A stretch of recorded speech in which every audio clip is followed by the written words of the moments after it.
In Cambuur kwam furieus uit de startblokken. Hier is de kans voor Kevin van Kippersluis. De keeper van Ajax kan mij de holle redding brengen, want boeten het 6 kilometergebied. En dan zit er Justin Mathieu bij een heerlijke volley van, nou wat zal het wezen, een meter of 30 zo'n beetje. En hij loopt hem prachtig in de Ajax goal. De Leuters binnen 6 minuten op een 1-0 vastsprong. En dat maakt hier eigenlijk een 2-0 vastsprong komen. Want ja, daar is de sliding van Rossi en hij kan hem er samen in zitten. André Sigenits. Hij hier een paar minuten later de 2-0 op de skoeg. Hij liet het naai en dan begint de storm van jong Ajax. De corner is van Dennis Johnson. De kopbal is van Sven Botman. Maar die wordt uiteindelijk nog redden. En ook hier zit keeper Maus er goed bij. Hoewel hier ook alweer een overtreding constateerd is. En dat feestje dus net trok hier. Maar het weer duidelijk. Ajax wie de betere ploeg. Het tikte Cambuur totaal suf. In de kamer kansen. Maar de keeper is goed. Xavier Maus. En deze pakt hij mooi. Dit schot van Gravenberg. En dan gaan we naar de tweede helft. Justin Mathieu er van terug. In de counter, in de beginfase, krijgt een trilke van Sven Botman.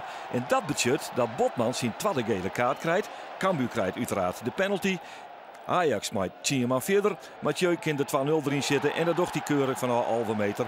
En zal hier het Cambuur binnen 4 minuten in de tweede helft met 2-0 en liep het de zaak beslist. Maar dan komt deze actie van Justin Mathieu. Hij zet de sliding in op de bal, zo vindt hij zelf. En dat is ik zo. Maar hij krijgt wel zijn tweede gele kaart. En dus reert van de skiertjochter. Dat is een klapje dat er komt. De eerste heb ik al makkelijk tegengekregen. Maar ik ben een speler die altijd voor de bal gaat. En misschien kom ik al wel zo. Ik zei dat zij van de zijkant een beetje aangesprint. Maar goed, ik doe mijn been om hem heen. Zoals ik hem niet met mijn noppen vooruit of iets kan raken. Ik speel de bal met mijn punt van mijn voet. Speel ik hem over de zijlijn. En ja, hij schreeuwt het uit van de pijn, maar daar staat daarna vervolgens weer op. Maar die scheids liet zich een beetje mislippen, denk ik. Maar goed. Ja, maar dan is het wel zien. En dat is in het voordeel van het technisch vaardige Ajax. Hier de paas van Gravenberg op Noah Lang. De invaller stift hem prachtig oer Xavier Maus in. En dan is het 2-1, maar nog een kwartiertje te gaan. Maar Cambuur gaat staan en wint voor het eerst in de geschiedenis van jong Ajax. Het bloedt 2-1 voor de Leuters. René Haken, suf getikt worden in de eerste helft en toch met 2-1 winnen van jong Ajax. Dat moet een goed gevoel geven. Ja, dat geeft zeker een goed gevoel. En, ben ik te hard in mijn oordeel als het om de eerste helft gaat? Ja, dan sla je het eerste kwartier over, denk ik. Ja. Toch? Ja. Want volgens mij had toen 2-0 voor ons moeten staan.